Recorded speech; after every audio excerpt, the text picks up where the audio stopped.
This is the breath-based practice for Phase 5, alternate nostril breathing, in yoga called Nadi Shodhana. Sit in easy pose, hero's pose, or kneeling with optimal spinal, rib, and pelvis alignment. Curl the fingers of the right hand into the palm and release the thumb, ring finger, and pinky.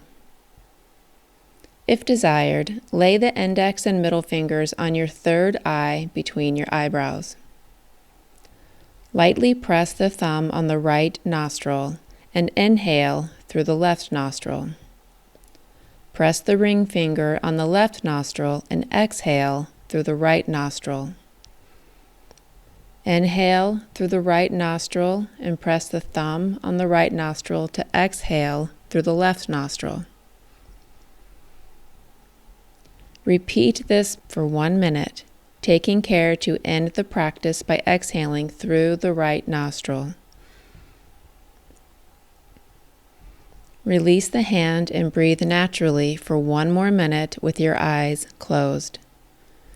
Feel the energetic balance between both sides of the body.